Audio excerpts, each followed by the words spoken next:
Semangat pagi, salam anti korupsi. Pada kesempatan kali ini saya ingin berbagi dengan sahabat-sahabat anti korupsi mengenai indeks persepsi korupsi dari berbagai macam negara di dunia, termasuk juga di Indonesia pada tahun 2021 yang kemarin dirilis oleh Transparansi Internasional.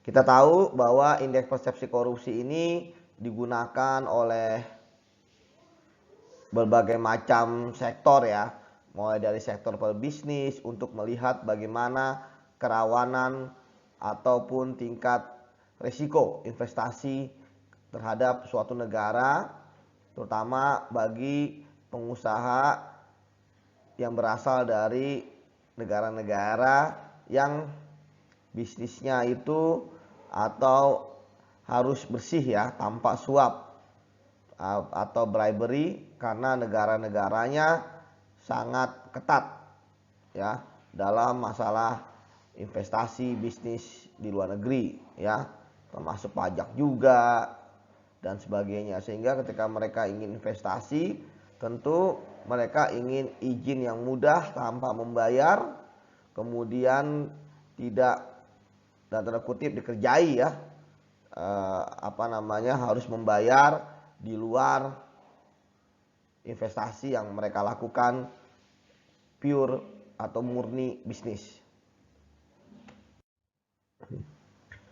Kita bisa melihat bagaimana 2 dekade nilai ya anti korupsi atau persepsi korupsi di Indonesia, mulai dari zaman Pak Harto, Pak Habibie, Gus Dur, Bu Mega, Pak SBY, hingga Pak Jokowi. Kita sempat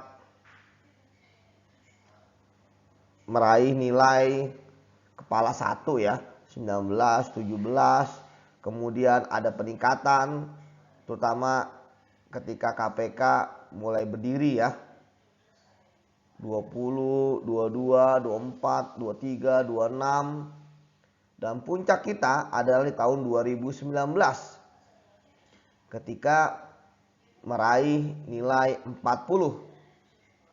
Namun kemudian 2020 terjun menjadi 37 atau kurang dari 3 poin ya, yang artinya sama seperti di tahun 2017 ya dan 2016 ya. Artinya apa? Artinya bahwa kita mundur 3 tahun ya, 2 atau 3 tahun. Nah, bagaimana nilai yang sekarang?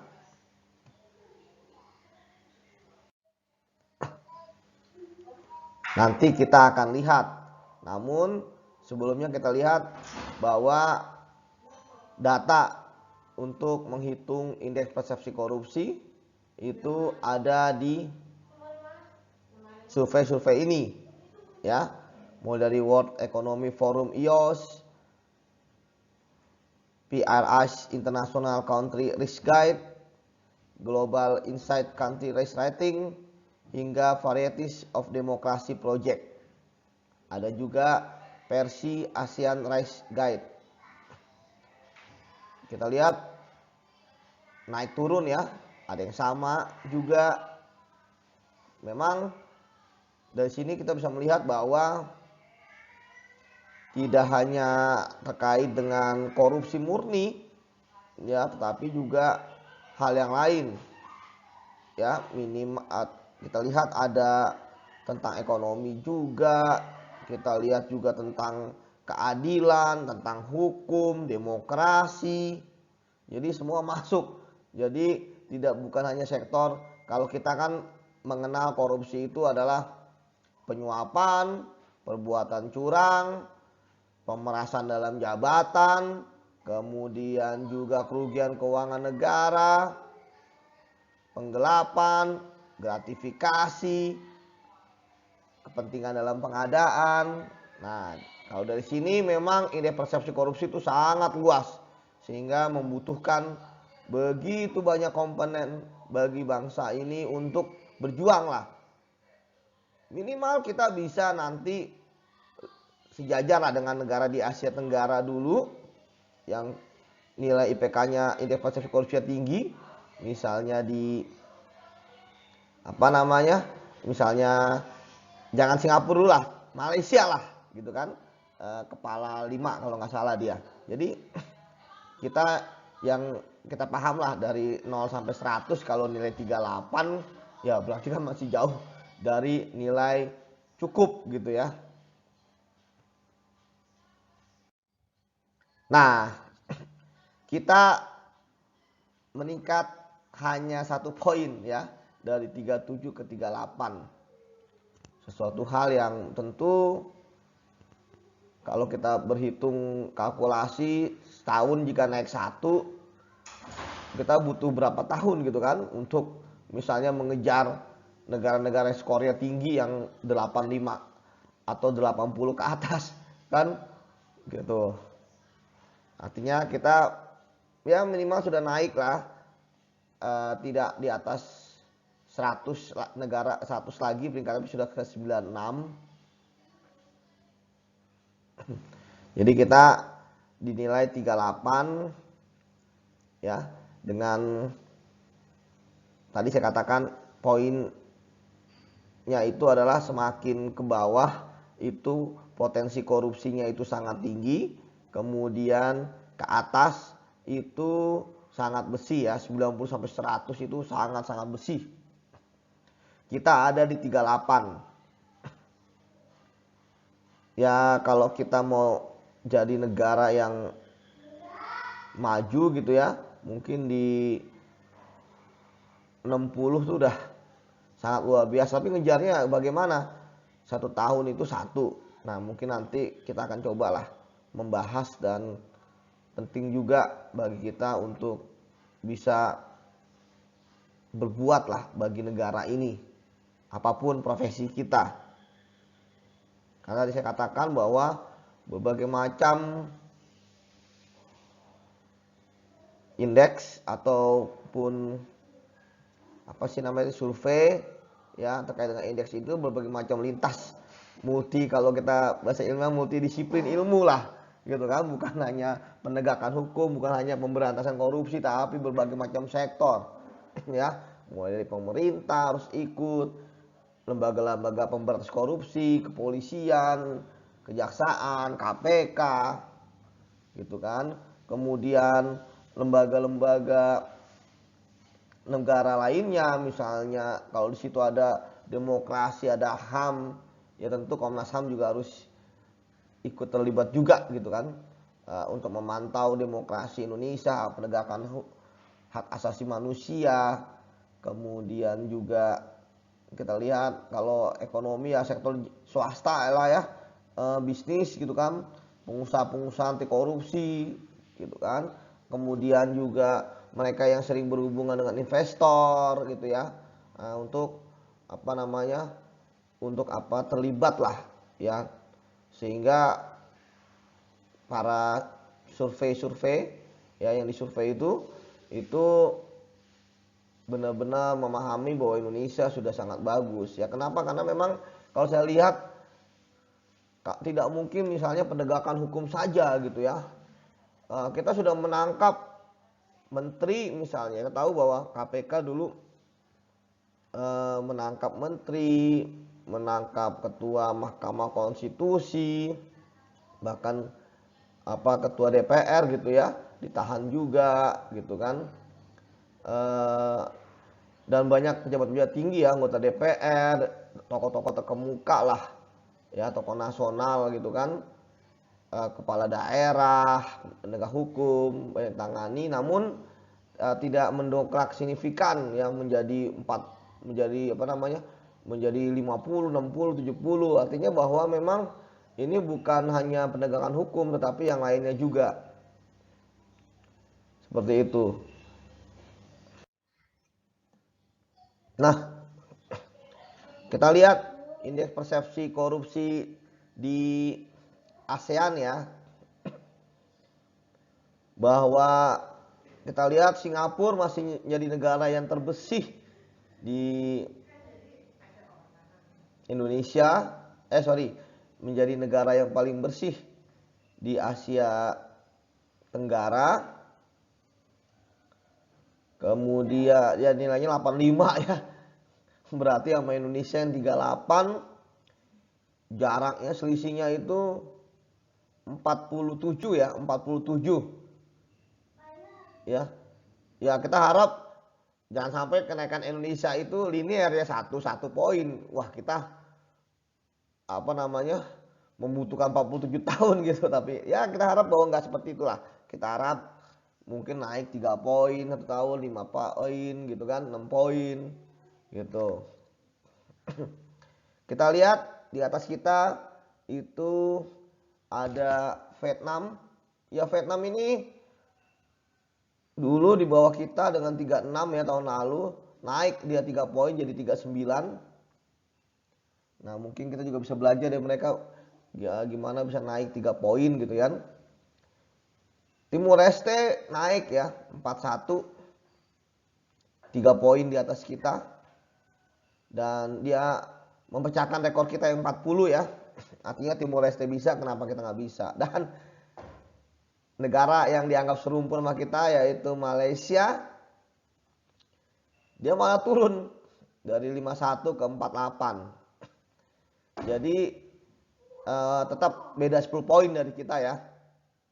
Artinya mungkin entah kenapa di Malaysia turun drastis 3 poin ya, sama seperti Indonesia tahun lalu yang turun dari 40 ke 37. Namun ya kita ternyata lebih bagus dari Thailand, Filipina, Laos, Myanmar, Kamboja gitu. Kamboja naik dari 21 ke 23. Kemudian Laos juga naik 29-30, Filipina turun, Thailand juga turun. Nah, jadi kita masih, kalau investor ingin ke Indonesia ya mereka melihat kita ada di peringkat kelima lah, seperti itu. Nah, kalau misalnya besok kita naik 4 poin aja, jadi kita ke urutan ketiga gitu. Nah, untuk naik 4 poin itu tentu tadi saya katakan effortnya harus luar biasa. Nah, ini negara-negara yang dianggap persepsi korupsinya bersih ya. Denmark, Finlandia, New Zealand angkanya 88 ya. Selandia Baru. Kemudian Norwegia, Singapura, Swedia, Swiss, Netherlands, Luxembourg, Jerman. Jadi Singapura masih menjadi negara, kalau kita lihat di sini ya di Asia ya, yang indeks persepsinya bersih ya, artinya 85 nilainya ya. New Zealand, Singapura itu berarti di luar negara-negara Eropa ya.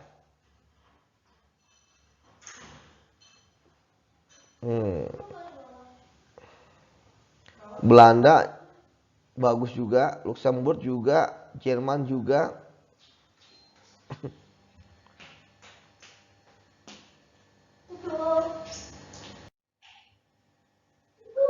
Nah, kalau untuk negara-negara G20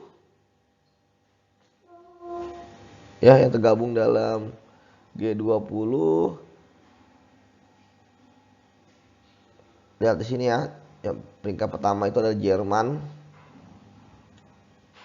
Amerika Serikat sendiri indeks persepsi korupsinya 67 gitu. Gitu kan. Korea Selatan ternyata 62. Italia 56, Arab Saudi 53, Cina 45, Saya nggak paham nih, Cina ini kendalanya di mana ya? Padahal kalau hukuman mati kan bagi koruptor kita lihat jadi viral gitu ya. Kemudian Afrika Selatan, India, Brazil, Argentina. Kita sama kayak Argentina, kayak Indonesia, kayak Turki. Rusia lebih ini ya, negara adidaya 29. Nah, ini negara yang kepala satu ya. 11, 13, 14, 15. Ada Sudan, South Sudan, Syria, Somalia. Wah, ini negara perang ya, yang lagi berperang, konflik internal. Kemudian ada Venezuela, ada Yaman, Afghanistan, Korea Utara. Ya, bayangkan 15. Tapi ya kita tentu tidak akan melihat ini gitu ya. Kita sudah lihat negara-negara yang tinggi persepsinya. Ada rekomendasi dari Transparansi Internasional terhadap Indonesia ya, bahwa kita harus menegakkan demokrasi serta menjamin hak asasi manusia dan kebebasan sipil. Nah, ini penting juga, berarti demokrasi dan hak asasi manusia, kebebasan sipil menjadi hal yang penting untuk menaikkan indeks persepsi korupsi kita. Mengembalikan independensi dan kewenangan otoritas lembaga pengawas kekuasaan. Ya, badan pengawasan seperti lembaga anti korupsi dan lembaga pemeriksa pengawas harus kembali mandiri dan bebas dari intervensi manapun, memiliki sumber daya yang baik dan diberdayakan untuk mendeteksi dan memberikan hukuman atas pelanggaran. Parlemen dan pengadilan sebagai fungsi pengawas dan penyeimbang kekuasaan juga harus melakukan tugasnya secara konsekuen dan mandiri. Wah, jadi di parlemen itu tentu kalau kita tak paham konsep demokrasi kan ada partai penguasa, oposisi gitu kan.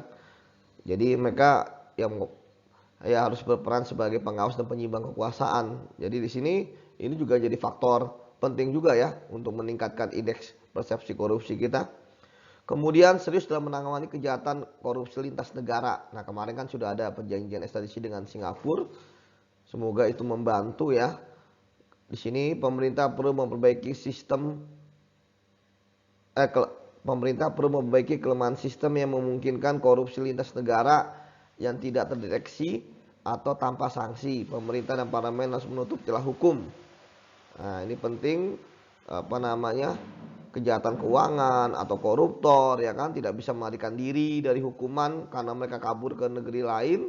Kemudian optimalisasi pemulihan aset negara akibat kejahatan secara transparan dan akuntabel. Ya memang kita tahu koruptor juga suka menyembunyikan uangnya di negara-negara lain ya, supaya mereka uangnya itu yang mereka korupsi tidak bisa diambil atau dipulihkan atau dirampas gitu ya. Sehingga nanti mungkin kalau mereka ketangkep gitu ya, mereka bisa keluar penjara masih bisa kaya gitu ya. Kemudian, nah ini penting menegakkan dan mempublikasikan hak atas informasi sepanjang penanganan pandemi. Ternyata penanganan pandemi juga jadi bagian dari rekomendasi umum indeks persepsi korupsi.